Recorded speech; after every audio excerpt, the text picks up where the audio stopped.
CAM News vient sur l'actualité. Merci de nous rejoindre. Sommet des chefs d'État sur la sécurité maritime dans le golfe de Guinée. Michel Ndjoto-Dia, abonné absent, alors que le nouvel homme fort de la République centrafricaine était annoncé parmi les chefs d'État devant prendre part aux travaux du 10 sommet qui se tient depuis ce 24 juin 2013 à Yaoundé. La raison évoquée de l'absence de Michel Ndjoto-Dia serait le prolongement du coup d'État qui avait renversé le président François Bozizé, réfugié au Cameroun après son éviction. Selon des sources diplomatiques, cette absence de Michel Ndjoto-Dia renforce une fois de plus le climat de méfiance entretenu par le président Paul Biya vis-à-vis de ce dernier. Restons à Yaoundé pour dire qu'après l'ouverture du sommet des chefs d'État sur la sécurité maritime dans le golfe de Guinée, le président de la République du Cameroun, Paul Biya, et ses invités à huis clos dans l'une des salles du Palais des Congrès ont réfléchi sur l'adoption des actions menées en vue de combattre la piraterie en haute mer. L'on peut citer le protocole d'accord CEEAC, CEDEAO et CGG, entendez Commission du Golfe de Guinée sur la sûreté et la sécurité maritime dans le Golfe de Guinée, un code de conduite qui servira de riposte à l'action des pirates en mer. Alassane Dramane Ouattara, le président de Côte d'Ivoire, propose l'installation des patrouilleurs de grande capacité en haute mer et son homologue Idriss Déby du Tchad, pour sa part, suggère la création d'une force multinationale régionale dans sa composante maritime. Économie et finances, Douala prépare la première édition du Forum international en Afrique subsaharienne pour mieux développer les contours de la rencontre qui se tiendra du 20 au 22 novembre prochain. Les organisateurs étaient face à la presse ce jour à Douala. Selon ceux-ci, il s'agira principalement de trouver des solutions au problème de la difficulté d'accès des petites et moyennes entreprises au financement.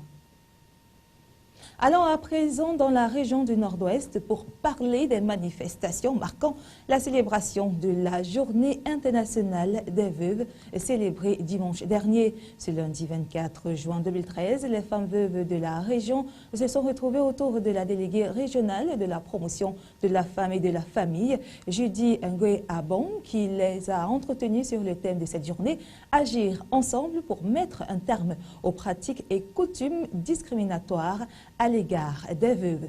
Selon Judy Ngwe Abong, il est question de sensibiliser les communautés locales sur la nécessité de défendre les droits des veuves et de leurs enfants et surtout de toutes les pratiques inhumaines dont elles sont généralement victimes après le décès de leur époux.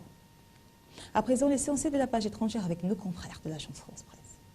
Nelson Mandela entre la vie et la mort. L'état de l'ex-président, hospitalisé depuis 17 jours, est qualifié de critique. L'Afrique du Sud se prépare au pire. Depuis ce matin, les visites des proches se succèdent au chevet du héros de la lutte anti-apartheid. Le jeu du chat et de la souris continue entre Edward Snowden et les autorités américaines. L'ancien consultant de la CIA a sans doute déjà quitté la Russie, où il était arrivé dimanche. Le jeune Américain semble prendre plaisir à brouiller les pistes. Il n'aurait pas pris place à bord du vol d'Aéroflot à destination de Cuba, comme prévu. Les États-Unis menacent la Russie et la Chine de représailles. Bernard Tapie placé en garde à vue dans l'enquête sur l'arbitrage lié à son conflit avec le Crédit Lyonnais.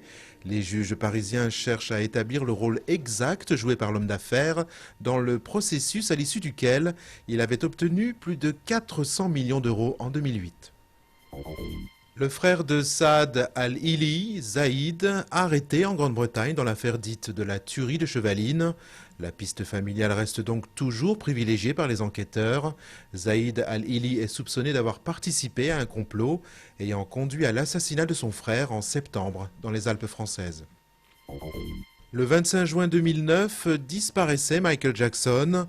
À la veille du 4e anniversaire de la mort du roi de la pop, le musée de Madame Tussauds présente des nouvelles figurines de l'artiste.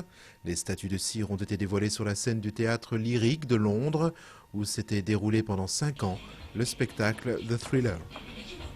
Voilà, c'est tout pour ce point sur l'actualité sur CAM News 24.